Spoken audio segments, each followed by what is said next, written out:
अगर आप 7-8 दिनों तक ये करते हैं तो शरीर से बहुत सारा विषैलापन बाहर निकल जाएगा। अगर आप ऐसा करते हैं तो आप पाएंगे कि अचानक आपका शरीर कहीं ज्यादा लचीला हो गया है। प्रयोग करके देखिए, इस पर विश्वास मत कीजिए।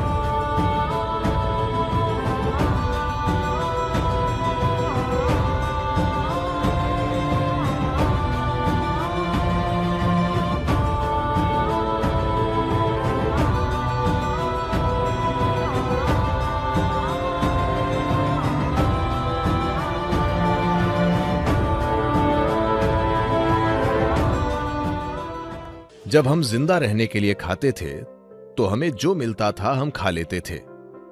अब जबकि हम चुन सकते हैं, हमें वो चुनना है जो शरीर के लिए सबसे अच्छा है।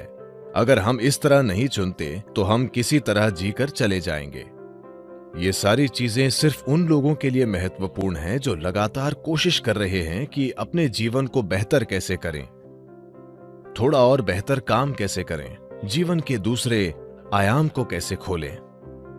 अगर ऐसी चिंताएं हैं, फिर आप इस मशीन में किस तरह का भोजन या ईंधन डालते हैं, ये बहुत बहुत महत्वपूर्ण है। योगिक संस्कृति में हम भोजन को 3 वर्गों में बांटते हैं: पॉजिटिव प्राणिक भोजन, नेगेटिव प्राणिक भोजन और जीरो प्राणिक भोजन। पॉजिटिव प्राण का मतलब है कि जब आप उसे खाते हैं तो वो शरीर में एक तरह की प्राणिक ऊर्जा लाता है। नेगेटिव प्राण शरीर से ऊर्जा निकाल लेता है। जीरो न देता है न लेता है, उसे बस स्वाद और आलस के लिए खाया जाता है। तो अगर आप पॉजिटिव प्राणिक भोजन खाते हैं तो ऊर्जा सक्रिय रूप से स्पंदित होगी, खासकर कुछ चीजें जो बहुत ज्यादा पॉजिटिव हैं। सभी चीजों में एक मूंगफली। मैं मूंगफली के बारे में विशेष रूप से उत्साहित हूं क्योंकि मेरे जीवन में एक दौर था जब मैंने सिर्फ मूंगफली और केले पर जीवन बिताया, बस इतना ही। क्योंकि इसमें वो सब कुछ है जो आपको चाहिए। बस भिगोई हुई मूंगफली, बस इतनी मूंगफली रात भर भिगोकर और एक केला, मेरा पूरा दिन निकल जाता था। और पूरी तरह से सक्रिय, ज्यादातर लोगों की कल्पना से भी ज्यादा सक्रिय। इसमें आपका जीवन चलाने के लिए सब कुछ है। यह अपने आप में एक संपूर्ण भोजन है। अगर आप इसे 6 से 8 घंटे तक भिगोते हैं तो पित्त निकल जाता है। आप पित्त जानते हैं। एलोपैथिक डॉक्टर इस पर ध्यान नहीं देते, लेकिन आयुर्वेद इसी पर आधारित है। उष्ण, शीत और पित्त, इससे पित्त निकल जाता है। और इस भीगी हुई मूंगफली को अच्छी तरह चबाकर खाना। बस ये पक्का करें कि ये जेनेटिक इंजीनियरिंग की हुई बकवास नहीं है। एक चीज ये है कि शायद इसमें जेनेटिक बदलाव किए गए हों। अब वो ये नहीं लिखते कि किसमें बदलाव किया गया है और किसमें नहीं। एक और चीज ये है कि आप इस हद तक फर्टिलाइजर और कीटनाशक डाल रहे हैं कि मूंगफली अब मूंगफली नहीं रही। बस ये पक्का करें कि वो ऑर्गेनिक मूंगफली हो।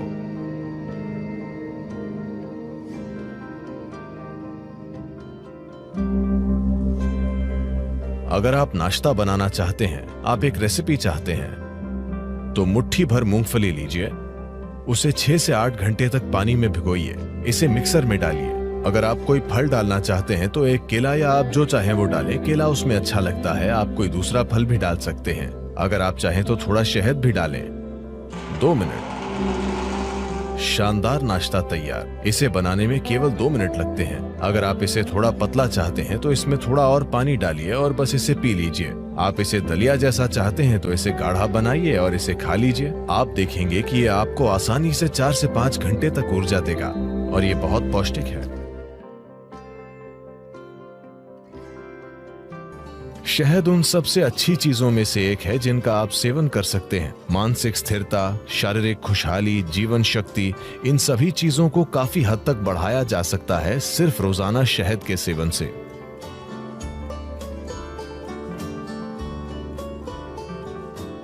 शहद इस धरती पर पाया जाने वाला इकलौता पदार्थ है जिसकी रासायनिक संरचना लगभग इंसान के खून की संरचना की तरह है। अगर आप कुछ चीजें बदल दें तो ये लगभग खून जैसा है। शहद का दैनिक सेवन आपके स्वास्थ्य के लिए बहुत कुछ कर सकता है, खासकर वो लोग जिन्हें अधिक बलगम की समस्या है। यह आपके दिल के लिए बहुत अच्छा है, आपके दिमाग के लिए अच्छा है, यह आपके मन को सतर्क रखता है और ये बहुत ऊर्जा देता है।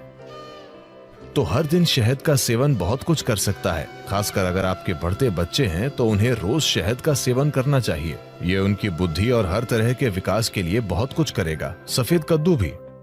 सफेद कद्दू और शहद दोनों चीजें एक साथ मिलकर बच्चों के लिए एक शानदार आहार हैं, उनकी बौद्धिक क्षमता को बढ़ाने के लिए। तो शहद के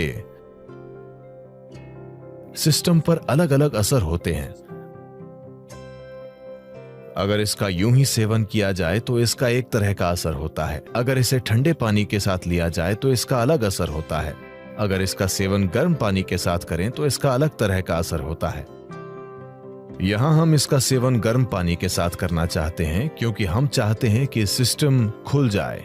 अगर आप सिर्फ सेहत बनाना चाहते हैं, जैसे अगर कोई एनीमिक महसूस कर रहा है, एनीमिया का मतलब है एक स्तर पर खून में लोहा कम हो गया है, मतलब आपकी ताकत कम हो गई है, ठीक है, आपके शरीर की मजबूती कम हो गई है, आप थकावट महसूस करेंगे बिना किसी कारण के थकावट, क्योंकि जब जरूरी लोहा नहीं होता है तो शरीर के हिस्सों तक ऑक्सीजन ले जाने की आपकी क्षमता कम होती है। इसका मतलब है कि आपका शरीर, आपका दिल, आपका मस्तिष्क सब कुछ कम स्तर पर काम करेगा क्योंकि आपके पास पर्याप्त ऑक्सीजन नहीं है।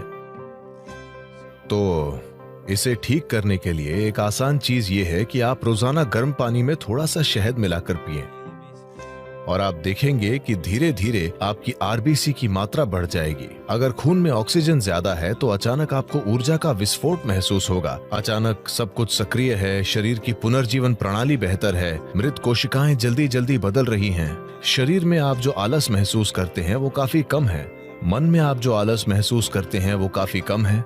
तो शहद का सेवन रक्त संचार प्रणाली में एक तरह का संतुलन लाएगा, जो योगाभ्यास करने वालों के लिए बहुत ज्यादा जरूरी है, क्योंकि आप कुछ तरीकों से शरीर को सीमाओं से आगे धकेल रहे हैं। तो खून की केमिस्ट्री को संतुलित रखना, खून को शुद्ध रखना, ये शहद के नियमित सेवन से निश्चित रूप से होगा, और जो योग अभ्यास करते हैं उनके लिए ये बहुत जरूरी है। और हल्दी से भी ऐसी ही चीजें होती हैं। ये खून को शुद्ध करती है और ये आपकी ऊर्जा में हल्की पारदर्शिता लाती है। हल्दी एक ऐसा पदार्थ है जो न केवल शरीर पर काम करता है, ये ऊर्जा प्रणाली पर भी काम करता है, और शहद भी ऐसा ही है। इसका प्रभाव आपकी ऊर्जा प्रणाली पर भी पड़ता है। शहद आपको अधिक जीवंत बनाता है। हल्दी एक तरह से आपको शांत करती है और आपको सहज रखती है। सुबह आप थोड़ा सा शहद, नीम और हल्दी लेते हैं, तो नीम और हल्दी का सेवन थोड़े से शहद वाले पानी के साथ, इसमें शहद बहुत कम होना चाहिए, थोड़े से शहद वाला पानी, इन सभी का साथ में सेवन करना सिस्टम को साफ करने का एक अच्छा तरीका है।